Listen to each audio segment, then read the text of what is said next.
Example 1 कहता है how can you charge a metal sphere positively without touching it.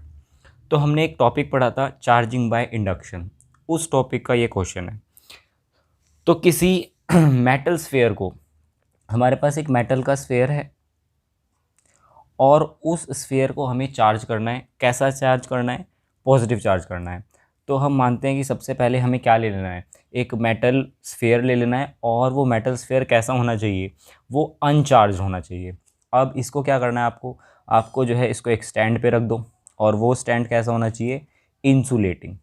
ठीक है, इंसुलेटिंग स्टैंड क्यों? ताकि जब हम इस पर चार्ज करें या कोई भी चार्ज पार्टिकल जब इस पर आएगा तो वो ट्रैवल कर कर ग्राउंड में ना चला जाए, इसीलिए हमें इसको रखना है किस पर, एक इंसुलेटिंग स्टैंड पर। अब वो इंसुलेटिंग स्टैंड जो है वो किसी भी मटेरियल का बना हो सकता है, वुड का हो सकता है, प्लास्टिक का हो सकता है, किसी भी अदर मटेरियल का हो सकता है। अब हम लोग इसमें क्या करें, तो देखो हम सबसे पहले क्या कर सकते हैं, ये जो मेटल स्फेयर है इसके अंदर हमारे पास कौन से चार्जेस होंगे, तो हमें पता है मेटल स्फेयर है तो इसके अंदर पॉजिटिव चार्ज भी होंगे और नेगेटिव चार्ज भी होंगे। अब ये अनचार्ज बॉडी है, अनचार्ज बॉडी का मतलब ये होता है कि उसके अंदर पॉजिटिव चार्ज और नेगेटिव चार्ज इक्वल अमाउंट में। ठीक है, तो एग्जाम्पल के लिए जैसे मैं बताता हूँ, अगर इसके अंदर मान लो 10 प्रोटॉन है तो 10 ही इसके अंदर क्या होंगे, 10 ही इलेक्ट्रॉन होंगे। ठीक है, वैसे 10 नहीं होंगे, 10 से तो बहुत ज़्यादा होंगे, लेकिन मैं एक एग्जाम्पल के लिए आपको बता रहा हूँ। अब हम क्या कर सकते हैं, अब आपका जो ये फर्स्ट स्टेप था, फर्स्ट स्टेप मतलब आपको क्या ले लेना है, एक अनचार्ज स्फीयर ले लेना है। उसके बाद हम क्या करें, इसके बाद हमें एक नेगेटिव चार्ज्ड बॉडी लेकर जो है इसके पास लेके आना है। तो मैं बोल देता हूँ ये फिगर जैसे आपकी 1 है। ठीक है, फिगर 2 में अब हम क्या करेंगे, इस मेटल स्फीयर के पास एक नेगेटिव चार्ज्ड बॉडी लेकर आओ आप। नेगेटिव चार्ज बॉडी अब वो किसी भी चीज़ की हो सकती है।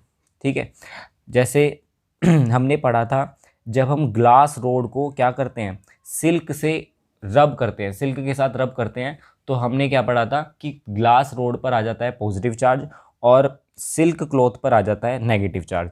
तो मैं यही बोलता हूँ इसके पास क्या करो, आप सिल्क क्लॉथ लेके आओ। ठीक है, तो ये मान लो सिल्क क्लॉथ है जिस पर क्या है, नेगेटिव चार्ज है ढेर सारा। तो ये नेगेटिव चार्ज वाली बॉडी में जब इसके करीब लेके आऊँगा तो होगा क्या, तो आपको पता है इस मेटल बॉल के अंदर पॉजिटिव चार्ज पार्टिकल भी है और नेगेटिव चार्ज पार्टिकल भी है, मतलब इलेक्ट्रॉन भी हैं और प्रोटॉन भी हैं। तो इस नेगेटिव चार्ज की वजह से इस हिस्से के, देखो दो एंड में बांट लो इस स्फीयर को, एक ये एंड है और एक ये एंड है, तो इस हिस्से के जो इलेक्ट्रॉन्स होंगे रिपल्शन के कारण क्या होंगे, वो इधर शिफ्ट होने शुरू हो जाएंगे, यानी कि इधर वाले इलेक्ट्रॉन इधर आने शुरू हो जाएंगे। तो ये इधर नेगेटिव चार्ज यानी कि इस स्फीयर के इस हिस्से में इलेक्ट्रॉन्स इकट्ठे होने शुरू कर देंगे। तो इधर क्या बचेगा, तो इधर सिर्फ पॉजिटिव चार्ज पार्टिकल्स बचेंगे। ठीक है, तो इस तरह से हमारा जो स्फीयर है ये बन जाएगा। अब हमें क्या करना है थर्ड स्टेप में, ये हो गई आपकी सेकंड फिगर। थर्ड स्टेप में हम क्या करते हैं, इस क्लॉथ को अभी हटाओ मत। ठीक है, इस क्लॉथ को क्या करना है, अभी आपको हटाना नहीं है, इसके करीब ही रखना है ताकि ये जो पार्टीशन हुआ है चार्जेस का ये बना रहे, इस तरफ पॉजिटिव चार्ज बने रहें और इस तरफ आपके नेगेटिव चार्ज बने रहें। एक और बना देता हूँ। अब क्या करना है, तो यहाँ पर तो है ही आपका क्लॉथ पहले से ही। अब इस बॉल को आपको जो है एक वायर के थ्रू, मेटल के वायर लो, आप इसको टच करो और इसको जो है ग्राउंड से टच करा दो। इसको जो है आपको क्या करना है, ग्राउंड से टच करा देना है। उससे क्या होगा, ये जो है आपका ग्राउंड का सिंबल होता है। ठीक है, तो मैं यहाँ पर लिख भी देता हूँ, ये है आपका ग्राउंड। ये हम फिज़िक्स में हम सिंबल के थ्रू बात करते हैं, तो ये देखो ये ग्राउंडिंग का जो है सिंबल है, मतलब हमने इसको वायर के थ्रू ग्राउंड से टच कर दिया है। अब आपको पता है इलेक्ट्रॉन्स क्या होते हैं, इलेक्ट्रॉन्स तो हमेशा चाहते हैं कि भाई हम यहाँ से भाग जाएं, क्यों, क्योंकि इलेक्ट्रॉन्स बहुत सारे इकट्ठे हो गए, यहाँ पर जो है इनके पास बहुत ज़्यादा रिपल्शन है इनका आपस में तो जैसे इनको रास्ता मिलेगा तो ये इलेक्ट्रॉन्स वायर के थ्रू कहाँ चले जाएंगे, ग्राउंड में चले जाएंगे, मतलब ज़्यादा से ज़्यादातर इलेक्ट्रॉन जो है वो ग्राउंड में चले जाएंगे। तो इधर क्या बचेगा, इस पूरे स्फीयर पर क्या बचेगा, सिर्फ और सिर्फ पॉजिटिव चार्ज। ये था आपका थर्ड फिगर। तो इधर मैं आपकी फोर्थ फिगर बना देता हूँ। नेक्स्ट जो है अब क्या रहेगा, अब यहाँ पर आपने जो है ग्राउंड इसको कर दिया है, ग्राउंड करने के बाद, ग्राउंडिंग करने के बाद, इसको हम अर्थिंग भी बोलते हैं। अर्थिंग होने के बाद क्या होगा, आपको पता है यहाँ से सारे इलेक्ट्रॉन चले गए और सिर्फ पॉजिटिव चार्ज बचे हैं इस स्फीयर में, और वो भी एक एंड पर। और अभी जो है आपने क्या किया है, इस नेगेटिव चार्ज वाले क्लॉथ को यहाँ से हटाया नहीं है। ठीक है, अब आपको नेक्स्ट स्टेप में यानी कि फोर्थ स्टेप में क्या करना है, यहाँ से आप वायर हटा दो जो आपने ग्राउंड में लगाई थी। तो अब यहाँ से वायर जो है वो हट भी चुकी है। अब वायर हट गई तो इसका मतलब क्या है, इलेक्ट्रॉन्स यहाँ से निकल चुके हैं। अब नेक्स्ट स्टेप पे क्या करना है, आपको ये क्लॉथ भी इसको दूर ले जाना है। देखो अभी क्लॉथ पास में है ना, इसीलिए सारे यहाँ पर पॉजिटिव चार्ज इस हिस्से में है। ठीक है, पॉजिटिव चार्ज इस हिस्से में होने का मतलब ये है कि ऐसा नहीं है यहाँ पर पॉजिटिव चार्ज नहीं है, इस हिस्से में भी आपके पॉजिटिव चार्ज हैं। ठीक है, और सारे इलेक्ट्रॉन्स जो है वो ग्राउंड में नहीं चले गए, सिर्फ फ्री इलेक्ट्रॉन्स जो है ग्राउंड में गए हैं।